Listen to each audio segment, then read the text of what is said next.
না, রান্নাবাটির পরেই তো খাওয়া দাওয়া হয়, আগে কি করে হবে? তো রান্নাবাটি হলেও এখন খাওয়া দাওয়া হচ্ছে। দেখো, এই খাওয়া দাওয়াটা কিন্তু সম্ভব হচ্ছে তার কারণে যে গ্যাদারিং, তোমরা এসেছো, আমরা এসেছি, তার কারণ হচ্ছে যে রান্নাবাটি দর্শকদের ভালো লেগেছে। প্রিমিয়ারের দিন যেটা হয় সেটা হচ্ছে যে একটা একটু আশঙ্কা থাকে যে দর্শকদের কীরম লাগবে শুরুতে। তারপর দেখলাম যে দর্শকদের এটা পছন্দ হয়েছে, তারা ভালোবেসেছেন, সেই কারণে আমরা 25 দিন কাটিয়েছি হলে, এখনো চলছে। তো that's it। আমরা যেটুকু জানি যে তুমি বাস্তবে যতটা ফুডি, তোমাকে কোনো ফিল্মে বা সিরিজে অনেক বেশি ফুডি দেখানো হয়, তো আজকে যখন খাবার সামনে পেয়েছে এবং আমরা প্রশ্ন করছি, তখন তোমার ফিলিংসটা কিরকম হচ্ছে? দেখো, আজকে যেমন বাড়িতে এইগুলো আমি ইউজুয়ালি অ্যাভয়েড করি, কিন্তু আজকে যেমন বাড়ি থেকে যেহেতু 4টের সময় ডেকেছে, আমি বুঝলাম যে 4টের সময় কি খাওয়াতে পারে, এরকম হাই টিতে যে ধরনের খাবার থাকে, কারণ এখন তো ডিনারের টাইম না। তো আমি সেই জন্য বাড়ি থেকে ঠিক করে এসেছি, এখানে যাই খাই না কেন ডিনারটা স্কিপ করবো। তাদের এবার এই প্রশ্ন রেজ করে একটা প্রশ্ন জিজ্ঞেস করতেই হয়, যেহেতু বিয়ে বাড়ির সিজন চলছে, বিয়ে বাড়ির নেমন্তন্ন থাকলেও কি তুমি সকালের খাবারটা স্কিপ করে বিয়ে বাড়িতে রাতে? আমি একদম বিয়েবাড়ি খাবার পছন্দ করি না, মানে যেখানে না না গেলেই নয় সেখানে ছাড়া যাই না।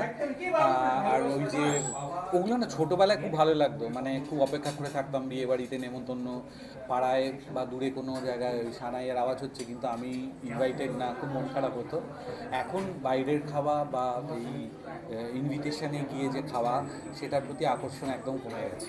এখন সবচেয়ে বেশি এনজয় করি বাড়ির খাওয়া, যে বাড়ির খাওয়া। তো সুতরাং খুব বেশি আমার খুব বেশি নেমন্তন্ন করেনি লোকে এখন, সেটা কি ওই সিনেমা দেখে যে এসে সব খেয়ে নেবে জানি না। আচ্ছা, বাস্তবে তুমি এবং সিনেমা তুমি মতো কতটা ব্যাপার এই যে খাদ্য রসিক ব্যাপারটা? দেখ, পর্দার কোনো ক্যারেক্টারই আমি না, তাহলে তো এতগুলো ক্যারেক্টার করেছি, আমার তো জগা খিচুড়ি পাকিয়ে যেতে হবে। তো অভিনেতাদের সবাইকেই এটা করতেই হয়, বিভিন্ন চরিত্রে বিভিন্ন রকমভাবে সেই মানুষটাকে বুঝে তার মতো করবার চেষ্টা করি। হয়তো প্রত্যেকটা ক্যারেক্টার, সে যত নেগেটিভ হোক, পজিটিভ হোক, ফুডি হোক, মজার হোক, হয়তো প্রত্যেকটা ক্যারেক্টারের মধ্যেই অভিনেতার কিছু একটু থেকে যায়, আবার কোনোটাই পুরোপুরি থাকে না। আর রান্নাবাটির এই যে আজকে গেট টুগেদার, এখানে এসে যখন সবার সাথে আবার দেখা হলো, তখন কি আবার সেই শুটিংয়ের স্মৃতি ফিরলো কিছু? হ্যাঁ, মানে ওদের সাথে স্মৃতি ফেরবার মতো কিছু নয়, আমার রেগুলার প্রতিমের সাথে রেগুলার কথা হতে থাকে, ঋতিকের সাথে মাঝে মাঝেই কথা হতে থাকে, বা এমন না যে সেই প্রিমিয়ারের পরে আর আমাদের দেখা হয়নি, কথা হয়নি, এরকম না। তো হ্যাঁ, বাট দেখা হলে তো ভালোই লাগে, একটা আড্ডা হলো। আর এই যে আজকে 25 দিনের সাকসেস, ফাইনালি কি মনে হচ্ছে কতটা সাকসেসফুল রান্নাবাটি নিয়ে তোমরা হলে?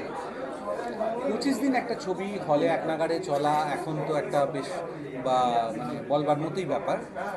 মানে এটা তো সময়ের সাথে সাথে চেঞ্জ হয়, তো তাতে